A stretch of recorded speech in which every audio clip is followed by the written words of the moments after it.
ouvintes! Começando mais um episódio do Tá de Clinicagem, podcast de clínica médica feito para internos, residentes e qualquer profissional de saúde que queira discutir um pouco o tema de clínica médica. Eu sou o Cauê Malpig. Eu sou o Iago Jorge. E eu sou o Guilherme Moura. Olha só, o Cauê abrindo o episódio. Viu só? Na última vez que eu estive aqui, o Rafa me zoou porque eu falei vídeo, mas agora eu acerto. Agora eu sei que é áudio e agora eu posso abrir o episódio. E a gente vai falar hoje de quê, Cauê? Então vamos falar um pouquinho de H. pylori. Vamos falar sobre 3 clinicagens sobre H. pylori. A primeira clinicagem vai ser quando a gente deve indicar testagem para H. pylori. A segunda clinicagem vai ser quais os testes disponíveis e quando devemos solicitar e a particularidade de cada um. E a terceira clinicagem, qual é a primeira linha de tratamento e como devemos avaliar erradicação da H. pylori. Boa. É isso aí? Boa, é isso aí.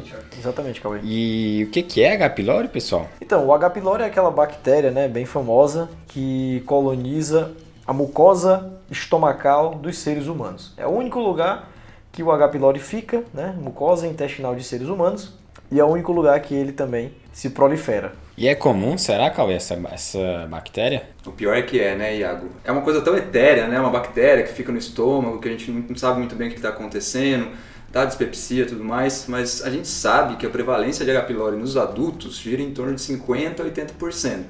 Então é realmente muito prevalente, né? É isso aí, Cauê. Cara, e o interessante é que a prevalência está muito relacionada com a condição sanitária, das pessoas. Então, pessoas que têm condições sanitárias piores têm maior prevalência de H. pylori. No Brasil, por exemplo, se estima que há uma prevalência na população adulta de 80%. E aí a gente fica se perguntando, nossa, mas 80% da população tem essa bactéria e como é que a pessoa adquire essa bactéria, né? Na verdade, a H. pylori é a infecção crônica, mais comum na humanidade, e a gente não domina esse conceito, de como é que a gente pega, como é que é transmitida a H. pylori. Tem algumas teorias, assim, que seja oral, fecal oral e até gastro-oral. Já ouviu falar nisso, Gui? Rapaz, Iagão, não. Essa gastro-oral, nunca ouvi falar, não. Pois é, Gui, eu estava lendo a diretriz brasileira, que inclusive é em inglês, e a gente não encontrou uma edição em português, fica até assim uma crítica, na verdade, a quem escreveu, Vamos deixar uma versão em português, para a galera, o pessoal ler. E essa via gastro-oral, cara, eu também não conhecia, mandei no velho e bom Google, e aí tinha o seguinte, eram 2 possibilidades, de acordo com o artigo da Sociedade do Rio de Janeiro de Pediatria. Eles falam que pode ser em uma condição em que os pais mastigam os alimentos para os filhos. Olha essa, hein? Nossa!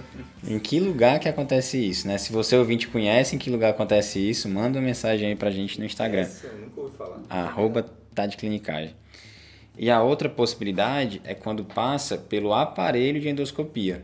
Então, assim, ficar fazendo endoscopia demais também pode ter problemas, Que às vezes é difícil você fazer a limpeza, a higiene daquele material, então você pode transmitir H. pylori pela endoscopia, Gui. Isso é engraçado, Porque tem umas clínicas que só tem um kit de endoscopia e faz 40 exames por dia. Eu tô achando que a higiene aí tá... Não tem nem tempo para higienizar direito. Exatamente. Entrar em controle de infecção hospitalar, isso, E é isso aí também, Gui, é interessante falar que depende da condição da população em geral, porque os fatores de risco mais importantes e associados ao aumento da prevalência da H. pylori diz respeito a número de habitantes por habitação, compartilhamento de utensílios mal higienizados em casa, condições precárias de saneamento e até condições precárias peridomiciliares, Então é fácil entender porque aqui no Brasil é um país com uma prevalência tão alta, sendo que a gente tem por volta de 11% da população no nível de pobreza, gente, e assim, associando essa prevalência, ela é uma bactéria que está muito associada a várias patologias, Está associada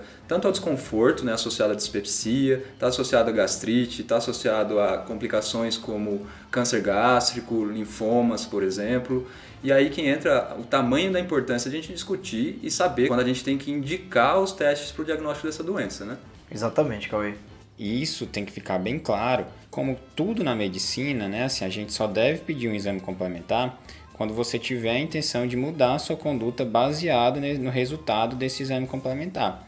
Então, quando você pede um teste H. pylori, na teoria você tem que estar preparado, tem que ter a intenção de tratar se ele vier positivo, certo? E aí é que vem as indicações de você pesquisar a bactéria no seu paciente. Então, agora entrando na primeira clinicagem, quando a gente deve pedir o teste de H. pylori, né? Ou seja, quais são as indicações de tratamento da H. pylori.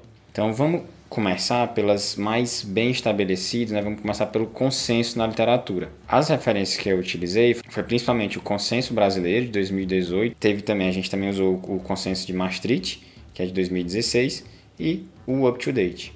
Então, assim, o que é consenso é que você deve pedir quando você tem um linfoma malte de baixo grau, quando você tem história de úlcera péptica ativa ou prévia e estágios pré-neoplásicos de tumores gástricos, né? Ou então quando você tem um tumor gástrico tratado endoscopicamente ou com gastrectomia parcial.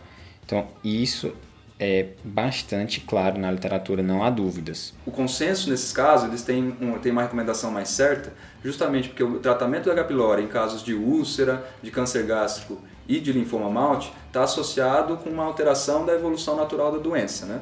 Já pensou tratar um linfoma erradicando uma bactéria?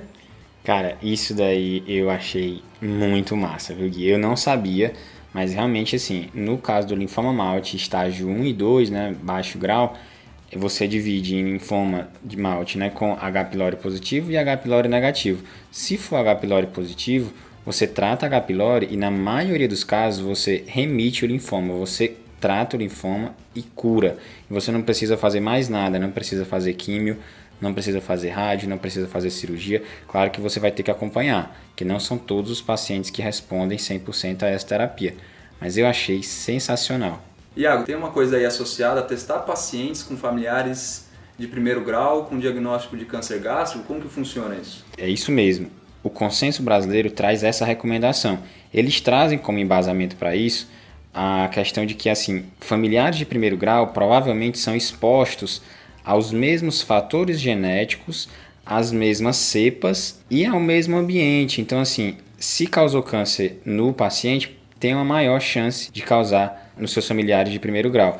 Além disso, tem também algumas regiões do mundo, né, por exemplo, como o Sudeste Asiático, em que existe um altíssimo índice de câncer gástrico, tem até uma recomendação de fazer um rastreio populacional. Tem até estudos na literatura sobre custo-efetividade, até sugere que a custo-efetividade é boa, né, e realmente lá eles estão diminuindo as taxas de mortalidade por câncer gástrico. Legal, né? Aqui a gente acha que ainda não é custo efetivo pelos estudos que a gente tem, né, Iago? Isso é interessante em relação ao rastreamento, porque é uma infecção extremamente prevalente, mas a gente não sabe o porquê de muitas pessoas que têm o H. pylori não terem doença, entendeu? Por exemplo, em relação à doença ulcerosa péptica, só 15% das pessoas que estão infectadas pelo H. pylori vão desenvolver, entendeu? E aí isso envolve fatores genéticos, isso envolve também a cepa, como o Iago já comentou. Cara, isso é interessante, porque quando a gente pensa em H. pylori, a gente se lembra muito da questão da dispepsia, né? E como fica o rastreamento em relação aos pacientes que têm dispepsia? Então, lembrando o conceito de dispepsia, né, de acordo com esse consenso de H. pylori, ele coloca como uma dor epigástrica persistente ou recorrente. É aquela famosa dor, né? Doutor, eu tô com a dor na boca do estômago. E o consenso brasileiro subdivide a dispepsia em dois grupos, não investigada e na investigada. Em relação à não investigada, acho que não tem o que dizer, né? Você não investigou, não sabe o que é. E a investigada você pode subdividir em mais 3 tipos, que são as causas orgânicas, por exemplo, uma úlcera péptica, e aí mais 2 tipos.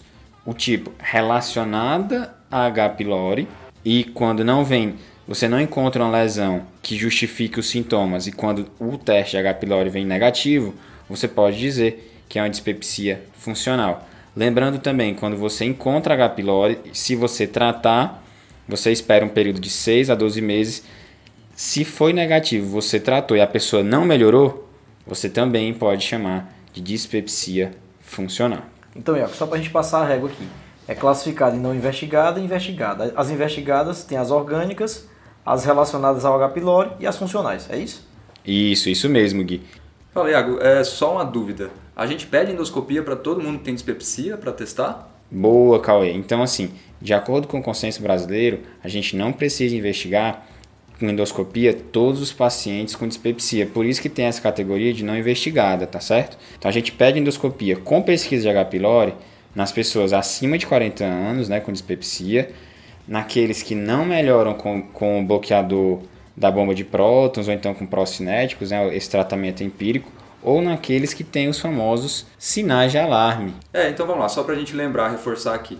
Perda ponderal não intencional, disfagia, vômitos persistentes, massa palpável abdominal, icterícia, sangramentos, histórico de câncer gástrico em familiar de primeiro grau. E anemia ferropriva de causa não esclarecida também, né? Isso aí, verdade. Beleza. E tem outras indicações para o rastreamento do H. pylori? Isso, tem outras recomendações que assim, não são recomendações tão fortes, mas que vale a pena você considerar na sua prática clínica, que são pacientes com alto risco de desenvolver úlcera péptica, né? E aí você pretende dar um AS em baixa dose, ou então um anti-inflamatório, ou paciente que está em uso de uma antiagregação plaquetária e uma anticoagulação plena, ou dupla antiagregação, enfim, um paciente com alto risco de sangrar no estômago. Existe uma recomendação de você investigar esse paciente com endoscopia e H. pylori. E adultos com diagnóstico de PTI também. Cara, isso é interessante, né? Porque alguns trabalhos mostram que há uma associação entre púrpura trombocitopênica imune, né, que é a PTI, e o H. pylori. Assim, é uma associação, não tem nenhuma evidência de que seja um fator causal. E nenhuma recomendação que a gente tenha que sempre testar esses pacientes, né? Essa recomendação, ela se baseia também no fato de que, assim, quando o paciente tem uma plaquetopenia ali por volta de 100 mil, um pouquinho mais, né, e você tem um diagnóstico de PTI, você pesquisa H. pylori e trata a bactéria, costuma ter, em alguns casos, uma melhora no nível de plaquetas. Vamos lá então, pessoal. Passando a régua aqui. As indicações que a gente tem de rastreio de H. pylori são aquelas com maior nível de evidência, que seria úlcera gástrica, lesões precursoras de adenocarcinoma gástrico e linfoma Malte. A que tem um pouquinho menos de nível de evidência seria pacientes com familiares de primeiro grau com adenocarcinoma gástrico e dispepsia. E aquelas que são mais controversas seria pacientes que têm uma anemia ferropriva de origem obscura, PTI, pacientes de alto risco para úlcera péptica que vão utilizar AS/AINES, e aí uma mais duvidosa até que a gente nem comentou, que é pacientes com deficiência de B12, certo? Boa, é isso aí, Cauê. Cara, isso é bem interessante, né? Porque na prática a gente vê muito paciente fazendo profilaxia secundária com aspirina. Mas quantos pacientes vocês já viram investigar H. pylori para iniciar o tratamento com aspirina? E aí vem mais um detalhe, no Brasil a gente não tem os testes não invasivos muito disponíveis. E aí, você vai fazer uma endoscopia para o cara que vai iniciar o tratamento com aspirina? É meio estranho isso, né?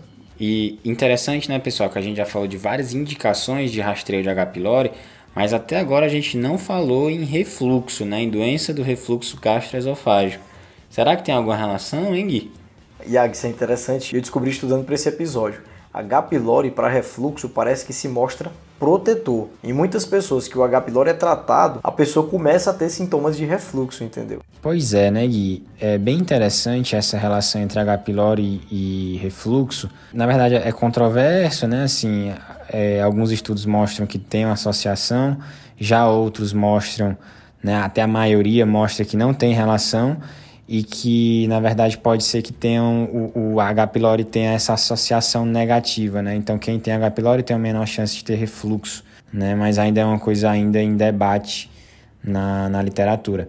E lembrando, né, que a gente tem um episódio só de refluxo, né, inteiro de refluxo, episódio 47. Se você quer saber mais de refluxo, escute esse episódio, está bem bacana. Beleza, galera. Então, a gente falou, né, do rastreamento, em quem rastrear, mas a gente rastreia com testes, né? Em relação a esses testes, a gente tem várias opções, né, Cauê? Gui, eu acho que aí dos testes vale a pena a gente dividir entre 3 invasivos. Invasivo é aqueles testes que a gente precisa fazer uma endoscopia para pesquisar. E esses 3 testes invasivos são o teste de urease rápido, biópsia com histologia e biópsia com cultura. E aí a gente vai ter também 3 testes não invasivos. Dos 3 testes não invasivos, a gente tem o teste de urease respiratória, a gente tem o teste do antígeno fecal e as sorologias. E cada um desses vai ter suas particularidades. Interessante. Eu tô lembrando aqui, Cauê, sabe de quê? Aqui no Brasil, em muitos laboratórios, eles te dão o tubetezinho pequeno com o teste da urease. Aí vem lá, o tubete grudado num papel, teste da urease positivo e o líquidozinho vermelho dentro, né? Interessante isso. E é um teste fácil, né? É um teste bem disponível, é um teste com alta acurácia, e é justamente isso que eles fazem, né? Eles pegam as biópsias que eles fazem, jogam dentro de um tubo e lá vai ter a reação necessária para gerar essa cor, né? Em geral vermelho ou roxo, por exemplo. Cara, isso é bem interessante porque a urease é a principal enzima do Helicobacter pylori, né? E é justamente a enzima que ele usa para se proteger, porque ele transforma, essa enzima converte ureia em bicarbonato, né, de sódio e amônia. E o bicarbonato aumenta o pH. Isso faz com que a bactéria se proteja e consiga se proliferar no ambiente gástrico. Cauê, e em relação à disponibilidade desses testes aqui no Brasil, como é que é? Aí a gente tem uma dificuldade aqui no Brasil, que é a falta de disponibilidade dos testes não invasivos. A gente não tem teste respiratório da urease, teste do antígeno fecal disponível principalmente no SUS. Nos hospitais particulares, em geral, eles fazem esses testes porque são testes não invasivos. Então, pacientes que não têm indicação de endoscopia digestiva alta não precisam fazer endoscopia para testar H. pylori. No SUS, infelizmente, a gente tem que fazer endoscopia para testar. E por que, hein, Cauê, que acontece isso? Tem alguma coisa a ver com preço, alguma coisa assim, não? Iago, tem a ver com preço, porque o teste respiratório de urease, em geral, o kit dele está começando a ser produzido no Brasil. Então a disponibilidade, a tendência é aumentar. Mas infelizmente a gente importa muito ainda, então o custo ainda tende a ser um pouco mais alto e até para o SUS adquirir. Com relação ao teste do antígeno fecal, a gente tem outro problema que a gente depende de cepas, né? Os kits eles são baseados nas cepas de prevalência daquela região. Então eles têm que ser muito bem validados para cada região. Aqui no Brasil também a gente não tem esses kits produzidos nacionalmente. E aí fica mais difícil e menos disponível. Isso é interessante, Caio, porque o antígeno fecal, na verdade, no kit tem que ter anticorpos, né, produzidos contra as cepas daquela região. Então não adianta, por exemplo, a gente importar um kit, sei lá, dos Estados Unidos, porque as cepas que rolam lá não são as mesmas que rolam aqui. Exato, e as cepas são completamente diferentes e até mesmo no Brasil a gente tem uma variabilidade de cepas muito alta, né? Beleza. Cauê, cara, basicamente a gente tem 6 testes, né? Mas devem existir algumas situações que deve haver preferência por alguns deles. E aí, como é que funciona isso? Gui, aqui para facilitar para a gente, existem várias particularidades de cada teste, mas eu dividi principalmente em 3 situações. A primeira situação é pacientes que não têm indicações de endoscopia digestiva alta. Esses pacientes que não têm indicação de endoscopia, o teste de preferência é o teste de urease respiratória. A gente não tem tanto disponível no Brasil, mas quando tem disponível é o teste de escolha, tá? Sensibilidade alta e especificidade alta. Caso não tenha o teste respiratório, a segunda opção é o teste do antígeno fecal. E aí o paciente tendo indicação de endoscopia, a gente entra na segunda situação, que é o paciente que precisa de endoscopia, mas não tem sangramento digestivo. Esses pacientes, em geral, o teste de preferência é o teste da urease. É um teste rápido de fazer e um teste que tem uma boa sensibilidade e especificidade também. Esse é o teste, em geral, que a gente faz aqui no Brasil, porque a gente não tem a disponibilidade dos testes não invasivos. A única particularidade desse teste é que a gente sempre tem que ter uma coleta de 2 biópsias, uma do antro e uma do corpo, que é justamente para a gente não ter o perigo de não conseguir pegar a bactéria, porque a bactéria ela pode estar localizada no estômago, em algum desses lugares. Certo. Bom, e a terceira situação é o paciente que precisa de endoscopia digestiva e que tem sangramento gastrointestinal. O sangramento gastrointestinal ele reduz a acurácia dos testes endoscópicos, como teste rápido de urease, histologia cultura, e também diminui a sensibilidade do antígeno fecal.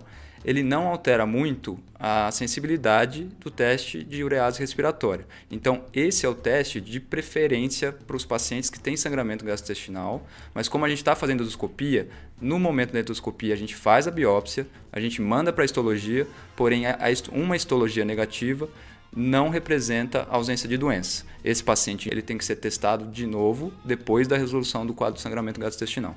Beleza, Cauê. E outra coisa interessante também é como funciona o teste respiratório, né? Basicamente o paciente vai tomar ureia marcada. É uma ureia com carbono 13. Chegando no estômago, a urease, né, do H. pylori vai degradar essa ureia em bicarbonato e amônia, aquela reação que a gente já falou. Só que esse bicarbonato vai se juntar com o ácido clorídrico do estômago, tá? E essa reação vai liberar gás carbônico. Se esse gás carbônico for marcado, né, com o carbono 13, quer dizer que existe presença de urease e, consequentemente, existe presença de H. pylori. Então, detectado. Um outro detalhe interessante são os cuidados, né, que a gente tem que ter antes de realizar esses testes. Nas diretrizes, de um modo geral, a gente tem que ter suspendido os IBPs, né, os inibidores de bomba de próton, 2 semanas antes de realizar os testes diagnósticos. tanto para o teste da urease, né, que a gente faz através da endoscopia, o teste respiratório e do antígeno fecal. O único que não precisa ter esse cuidado é quando a gente vai fazer o teste sorológico. Lembrando que o teste sorológico não serve como controle de cura. Isso, pessoal, de 2 semanas é para IBPs. Só que quando a gente usa antibióticos ou bismuto, esse intervalo tem que ser de no mínimo 4 semanas. Então, pessoal, agora vamos para a terceira clinicagem. Chega um paciente para você com queixa de epigastralgia e ele já traz a endoscopia digestiva alta, que mostra uma úlcera gástrica e o teste de H. pylori veio positivo. E aí, qual é a conduta? Então, Iago, nesse caso a gente tem que tratar, né, o H. pylori, só para ressaltar a importância da infecção pelo H. pylori nos casos de úlcera. Estima-se que 95% das úlceras duodenais estão associadas ao H. pylori e das gástricas é algo em torno de 70% a 80%.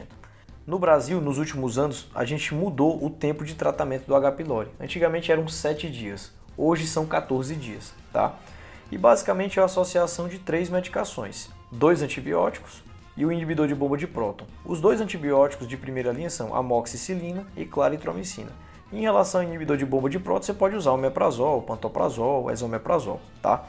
Um detalhe interessante é que em relação às úlceras gástricas, a gente trata pelos 14 dias, antibiótico junto com IBP, só que a gente prolonga o tempo de tratamento do IBP por 4 a 8 semanas. E na úlcera duodenal, como é que isso funciona? Gui, aí a recomendação é a gente tirar o IBP, né? Tratou por 14 dias e tira o IBP. Eu quero ver quem é que tem coragem de achar uma úlcera duodenal e tratar só pelos 14 dias, sem prolongar o tempo de IBP, né? É difícil, eu ficaria inseguro também, viu, Gui? Pois é, cara. E aí, só para reforçar, então, o tratamento com esse esquema, hoje em dia, é feito com 14 dias. Isso é dado porque nesse esquema a gente tem o uso da claritromicina, que vem tendo taxas de resistências mais altas. Mas a gente sabe que em relação a 7 dias de tratamento, 14 dias teve uma taxa de sucesso de tratamento muito alta, satisfatória. Então, hoje em dia, é essa a primeira linha com 14 dias. Certo. E, pessoal, depois que trata, precisa confirmar que erradicou a bactéria? Como é que é isso? Iago, e é justamente decorrente desse aumento da resistência contra a claritromicina, a gente tem que testar após o tratamento em todos os pacientes. E um detalhe interessante é que a gente tem que esperar 4 semanas do término do tratamento para ver se o paciente realmente erradicou o H. pylori ou não. De um modo geral, de todos aqueles testes que a gente falou, o mais recomendado é o teste respiratório. Mas nesse paciente citado pelo Iago, a gente vai ter que repetir a endoscopia para controle de cura da úlcera gástrica, né? A gente sabe que quando a gente tem uma úlcera gástrica, corre o risco de ser um câncer e o histopatológico não detectar, você pegar fragmento de um lugar que não tinha presença de neoplasia, então você tem que ter um controle de cura. Como você já vai ter que endoscopar para fazer um controle de cura, você pode fazer o tradicional teste da urease. E aí, só para lembrar, como a gente não tem os testes não invasivos tão disponíveis no Brasil, é isso que a gente acaba fazendo de controle, né? Endoscopia com o teste da urease.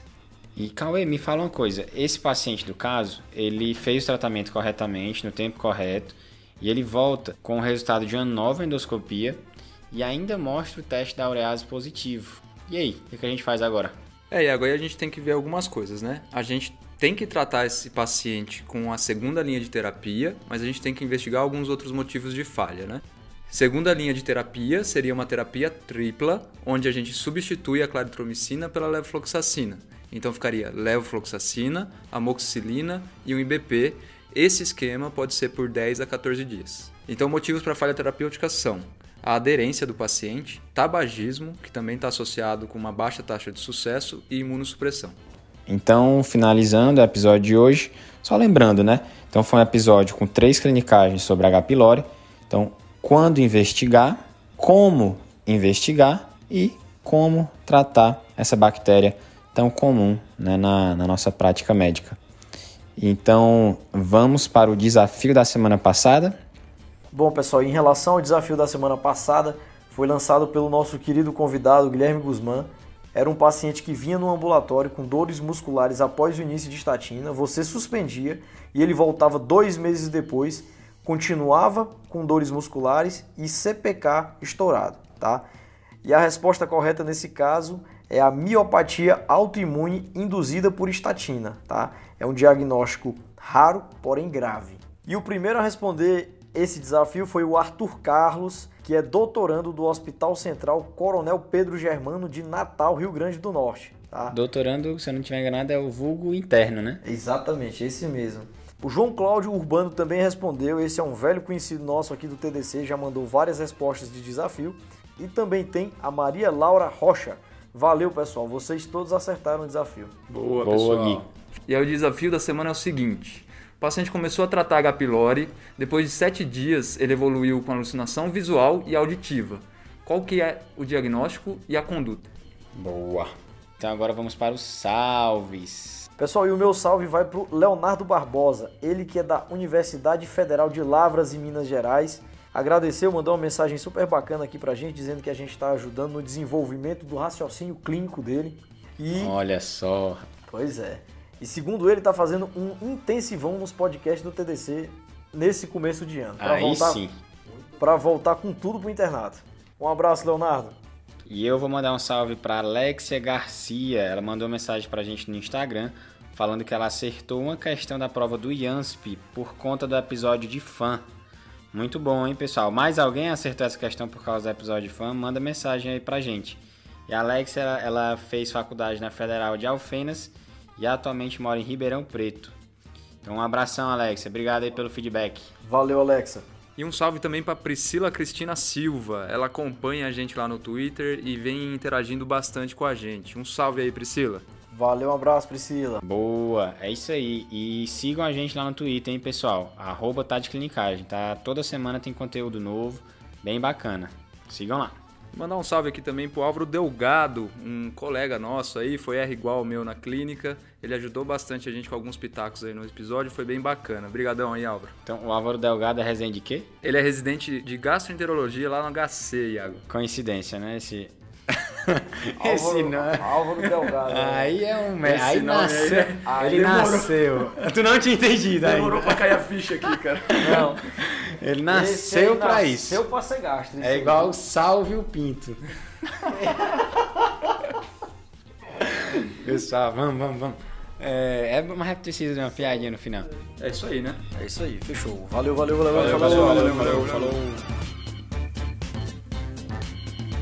Esse podcast tem como objetivo educação médica. Não utilize como recomendação. Para isso, procure o seu médico.